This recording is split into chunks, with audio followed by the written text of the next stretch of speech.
Deputy CM का helicopter पहुंचा Kannauj police line. करीब सवा घंटे देरी से पहुंचे Kannauj deputy CM Keshav Prasad Maurya police line से सीधे पीएसएम डिग्री कॉलेज पहुंचे। उप मुख्यमंत्री कॉलेज में आयोजित संविधान गौरव अभिमान कार्यक्रम में हुए सम्मिलित मुख्य अतिथि बनकर पहुंचे केशव प्रसाद मौर्य का भाजपा नेताओं ने किया स्वागत।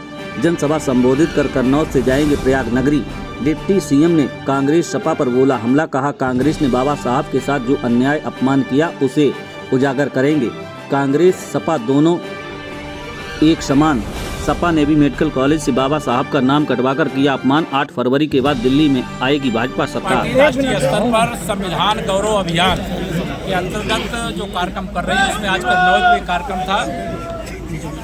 बाबा साहब भीमराव अंबेडकर जी के चरणों में शीश झुका करके हम सब संकल्प लेते हैं कि बाबा साहब के साथ जो अन्याय, जो अपमान और जो उनकी भावनाओं की अनदेखी करके कांग्रेस ने पाप किया है, उसको उजागर करेंगे। बाबा साहब को भारत रत्न क्यों नहीं दिया, उनको चुनाव में हराने का प्रयास क्यों किया, संविधान सभा का सदस्य बनने से क्यों रोका था, ये सारी चीज़ें हम जनता के बीच में ले जा रहे हैं, आगे ले जाने का काम करेंगे। और मैं स्पष्ट कहूँ कि कांग्रेस और समाजवादी पार्टी में कोई अंतर नहीं। अगर कांग्रेस आज़ादी के तत्काल बाद से बाबा साहब को लगातार अपमानित करने का काम किया, तो समाजवादी पार्टी ने कन्नौज मेडिकल कॉलेज का नाम, जो बाबा साहब भीमराव अंबेडकर जी के नाम से था, उसको बदलने का पाप किया था, जिसे भारतीय जनता पार्टी ने फिर से बाबा साहब के नाम से करने का संकल्प पूरा करने का काम किया है। और हम बाबा साहब के सम्मान में भाजपा और भाजपा सरकार सब मैदान में। अखिलेश जी ने कहा है कि मिल्कीपुर में केवल 20% पीडीए के लोग हैं,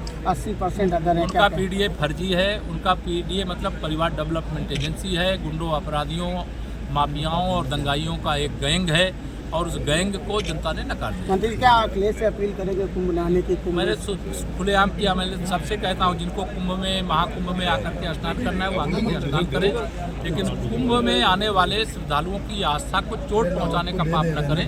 हमें गर्व है कि हम अपनी संपूर्ण मंत्रिपरिषद के साथ महाकुंभ में संगम में डुबकी लगाए, कैबिनेट की बैठक लिए, और महाकुंभ 2025 में 2031 में होने वाले अर्धकुंभ की नींव डालने का भी संकल्प लिए, कई फैसले किए। अखिलेश ने एक्स किया है कि जो मथुरा से निकली यमुना है उस पर आप आचमन करके देखें, इस पर आप आजकल कांग्रेस के साथ अखिलेश यादव जी की दोस्ती टूट गई है और केजरीवाल जी से दोस्ती यार, और उस दोस्ती के क्रम में यमुना जी आगरा से नहीं निकलती है, इसलिए अखिलेश जी को ये मालूम होना चाहिए।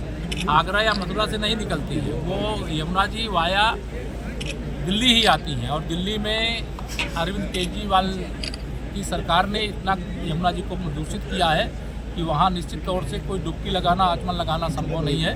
लेकिन 8 फरवरी को वहाँ भाजपा की सरकार बन जाएगी, और आने वाली 8 फरवरी, जब अगली 8 फरवरी आएगी, वहाँ डुबकी भी लगाएंगे लोग, आचमन भी करेंगे। भाजपा दिल्ली चुनाव में भाजपा की सरकार बनने जा रही है।